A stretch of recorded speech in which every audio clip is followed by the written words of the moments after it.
Ahoy, and welcome to CPSB-TV, produced right here at College Street Vocational Center in Lake Charles. I'm Jada, and here's what we're bringing. An inside tour of one class putting robots to work, a preview of some of the fall's marching band festivals, a traffic report that could have some big impacts for the next few weeks, and it's October, so you know we've got to take you down a spooky trail of stories. But first, if you feel like you're running on E, here's a reminder about one day that you can relax and recharge. Students will not have school on Monday, October 15th, while teachers attend an in-service. Do not set your alarm. Do not wait for the bus. You have a day off Monday, October 15th. The very next day, our first 9 weeks ends. Get ready for report cards and a fresh start with classes and grades as the second 9 weeks kicks off.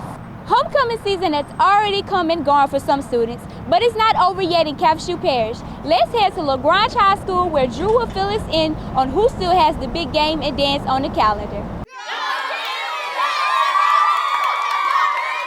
We're down to 3 high schools in Calhoun Parish, with 2 of them playing Friday, October 12th. Sulphur Tours take on LaGrange Gators in this homecoming showdown, with the 2 teams just miles apart. It's sure to be a packed stadium. Just up the road, Washington Marion will be hosting St. Louis Catholic High School for their homecoming game. Then on Friday, October 19th, the Quincy Tigers play their homecoming game against the Vinton Lions. All games kick off at 7 p.m. From high school to college, McNeese State University's homecoming football game is October 27th versus Central Arkansas. The general admission is $16. Bring your team spirit to Cowboy Stadium. You can find homecoming information on each school's website at cpsb.org and mcneese.edu. Jada? Thanks, Drew. There's definitely a lot happening outside of the classrooms this time of the year, but peek inside these classrooms and you'll see there's plenty going on here too. On the other side of the door, computer service technology students are literally learning a new language, all while learning to think like a robot. It's a sign of minds at work. And for these high school robotics students in Jerry Bow's computer service technology class, today's assignment is tapping into the coding skill set to make these robots move from point A to point B. I wanted to know more about what's on the inside of a computer, and he's a really great teacher, Mr. Bao says. He helped explain what's on the inside and how it runs, and that's what I really wanted to learn. This is Austin Parton's second year in computer programming, and for him, this class is the launch pad to a future career in computers. So I'm going to have 2 years worth of CompTIA IT fundamentals certifications, and I can take that with me anywhere in college. That's what made 12th grade student Zach Delanis pick up the class. He wanted a non-traditional class that would expose him to an in-demand field with in-demand jobs. I knew I wanted to do something with computers, and it's just a really hands-on. You can explore whatever you want to do, and there's so many options in computers. Whether it's the robots themselves or the computer coding and programming to make them work, Mr. Bao says that automation is taking over the workforce, and this class preps students for any type of career. You have automatic welders these days. You have robotics that can be utilized with law enforcement. In industry, you have sensors that are programmed. Your thermostat on an air conditioning these days is programmable. So pretty much every aspect of our lives is expanding out into programmable devices. And these students are proving they'll have the skills of the future today. I think it would benefit me in just having hands-on experience and having experience in the IT industry, considering there's just so many different types of jobs that you can go into this industry with, just being able to work with it before being in the job. The robotics program is open to second-year computer service technology students at College Street Vocational Center and Westlake T&I. Phillips 66 Lake Charles donated $30,000 to increase these STEM programs and fund 15 robots. Those students certainly have their acts together with their studies. If you're looking to up your game before the biggest test of your high school career, listen to what Jasmine has to say about a couple of free events that can help.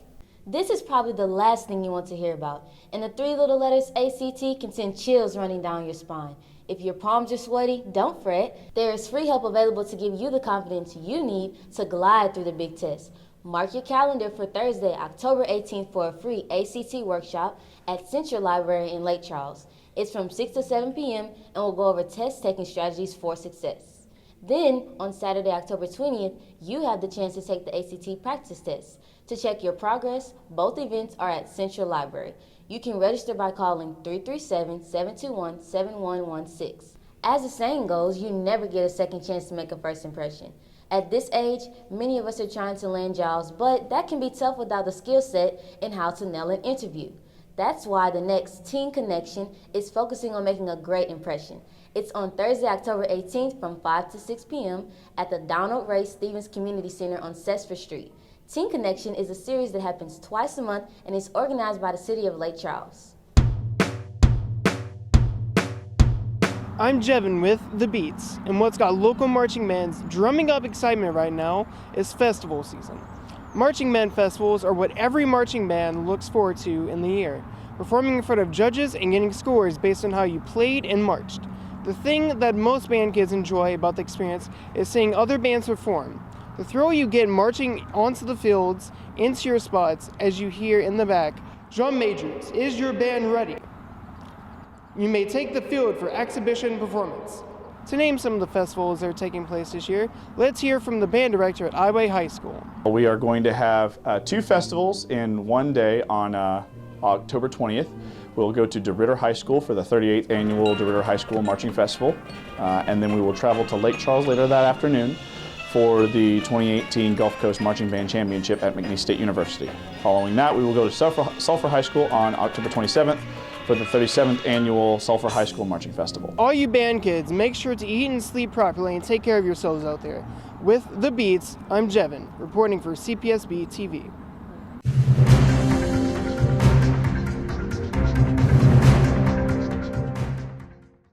Teen drivers need to be prepared to hit the brakes for the next month. There's a lot of work going on throughout October to get ready for the big I-210 bridge project starting this fall.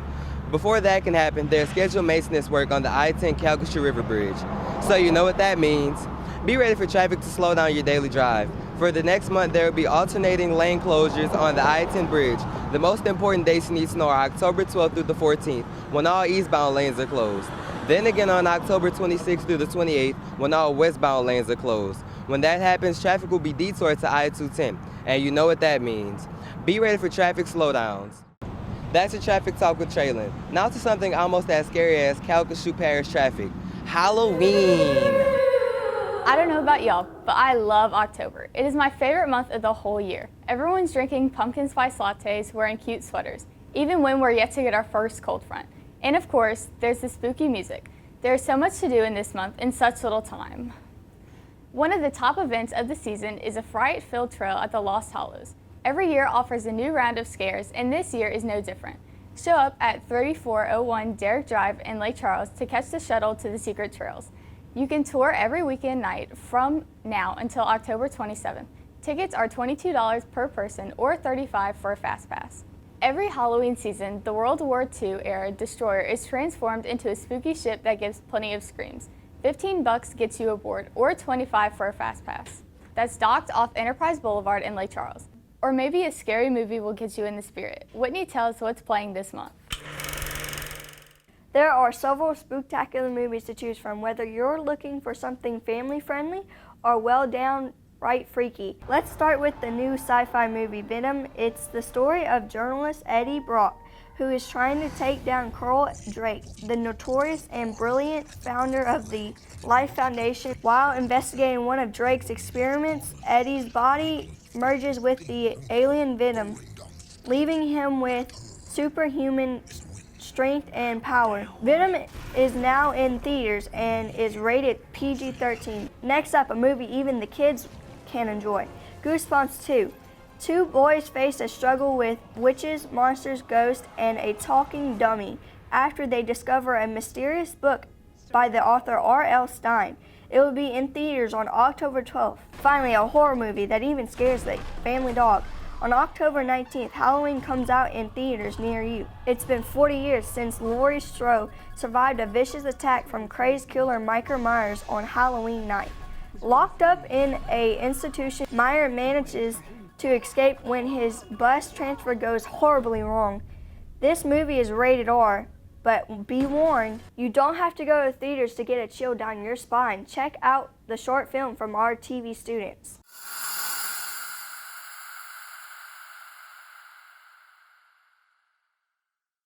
Mothman. Mothman. Mothman. Mothman. Dude, what are you talking about?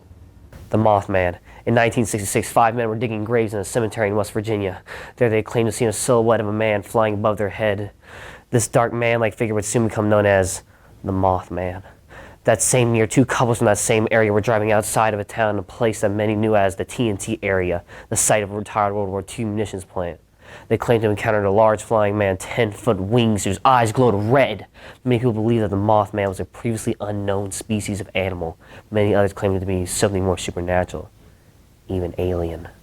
Along with these sightings, there were more mysterious reports of energy field, unexplained golden orbs, technology malfunctions, alien disappearances, and sightings of men in black.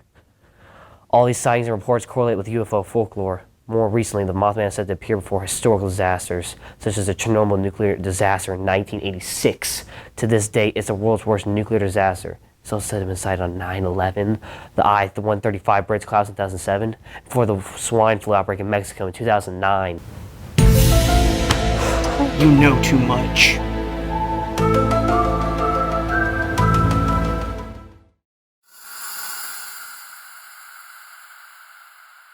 From the creepy to the cool to what's happening at our school, thanks for watching. Click subscribe on your YouTube channel if you like what you see. Until next time, I'm Jada for CPSB-TV.